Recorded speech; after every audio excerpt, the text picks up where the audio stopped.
Hello, আসসালামু আলাইকুম বন্ধুরা, সবাই কেমন আছেন? আশা করি সবাই ভালো আছেন। আমি আজকে বের হয়েছি বাসা থেকে এক জায়গায় ঘুরতে যাব, এর কারণে যে আমি দেখাচ্ছি আমার বন্ধু দানবকে। ওনার নাম হচ্ছে ছাইদ। তো আজকে শুক্রবার ফ্রাইডে আমরা নামাজ পড়তে আসছি। উত্তরার দেয়াবাড়ি বটতলার মোড় বলা হয়। জায়গাটা খুবই সুন্দর, প্লেসটা অনেক সুন্দর, দেখলেই আপনারা বুঝতে পারবেন। এখানে এসে আপনারা ঘুরতে পারেন।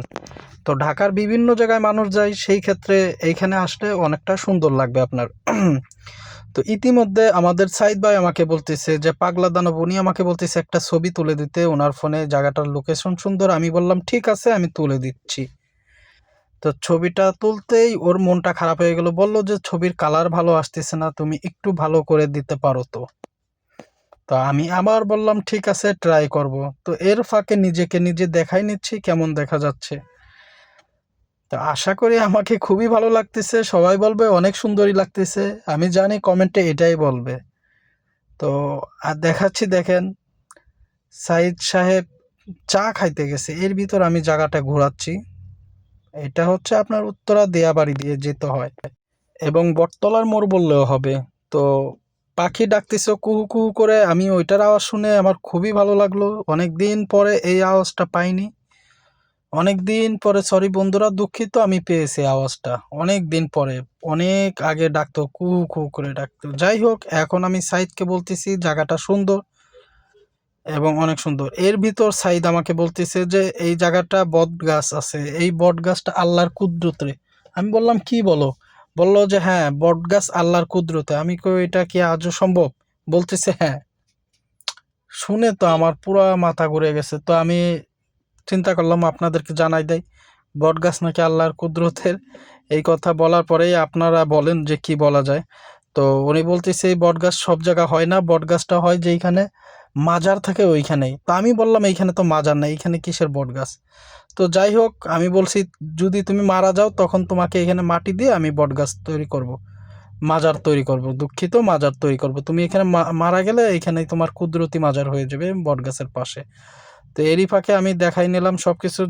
আমরা ওখান থেকে ঘুরতে ঘুরতে একটা গ্রামের এলাকার মতো চলে আসছি। এটা হচ্ছে আপনার বিরুলিয়া দিয়ে যেতে হয়।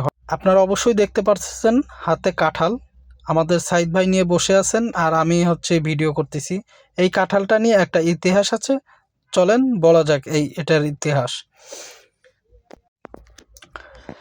এখন বলি শোনেন, এই ইতিহাসটা হচ্ছে, এই কাঁঠালের ব্যাগ পাচ্ছি না, আপনারা দূরেরটা ভালো করে জুম করে দেখাচ্ছি। দেখেন এই কাঁঠালটা আমরা এক জায়গা পেয়েছি গত পরশুদিন বৃহস্পতিবার রাত্রে, ঝড় হয়েছে। সো কাঁঠাল বাগানের ওদিকে প্রচণ্ড কাঁঠাল। যাই হোক, আমরা আবার পরে বলতেছি বাকিটা। এবার হলো চার বিরতি নিই। এখন আমরা খাবো হলো চা।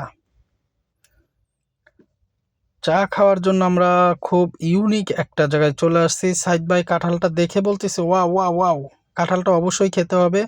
চার জায়গায় সাইদ ভাই কফি নিল, কফি নিয়ে উনি কফি খাচ্ছেন। আর এর ভিতরে আমি বললাম ভাই আমি লাল চা খাবো। তো উনি আমাকে একটা মশলা চা বানাই দিলেন, এত সুন্দর অমায়িক চা। মাত্র 5 টাকা হলে এরকমের চা খাইতে পারবেন, ইউনিক এবং গ্রাম এলাকা থেকে। তো যাই হোক, দুজনে চেয়ার্স করে নিলাম, যেটা বড় লোকরা করে আমরা গরিবরাও করে নিলাম, এবং খাচ্ছি, আপনাদেরকে দেখাচ্ছি। তো সাইদ তো অলওয়েজ গেট আপ সুন্দর নিয়েই খায়, খাইতে পছন্দ করে। তাকে যেমনই দেখাক হিরোর মতো লোক, আমি ভিলেন হয়ে তার কাজে বাধা দেই। এবং পাশাপাশি আপনাদেরকে প্রকৃতিও আবার দেখানোর চেষ্টা করতেছি। এলাকাটা খুবই সুন্দর, সিমসাম, নীরব, একদম যা গ্রামে বলে সিমসাম এলাকা। তো যাই হোক, আমাদের চা শেষ করতে হবে। চা শেষ করার পরে আমরা ঘুরতে বের হয়ে গেছি আবার। এখন হচ্ছে এটাকে বলা হয় বিরুলিয়া ব্রিজ। এই দেখেন, এই ব্রিজ থেকে বোট ক্লাব দেখা যাচ্ছে, যেখানে সব ঝামেলা হয়, মানে বড় লোকদের ঝামেলা। আর আমি যা দেখাইতে চাচ্ছি, ওই দেখেন উত্তরার অনেক প্রজেক্টগুলা এবং সুন্দর একটা খাল, ওইটা হলো বোট ক্লাব। আর রাস্তাটাও খুবই সুন্দর, রোদের ভিতর তাও সুন্দর দেখা যাচ্ছে। তো আপনারা যারা ফ্রি টাইম পছন্দ করেন, এই টাইমটা চলে আসতে পারেন।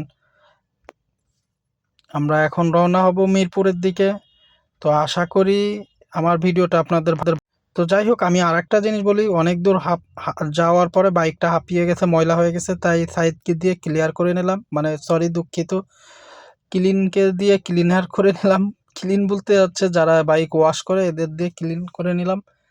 বাইক ওয়াশ করার পরে দেখেন কত সুন্দর চকচক করতেছে, মনে হচ্ছে শোরুম থেকে বের করে নিয়ে আসছি।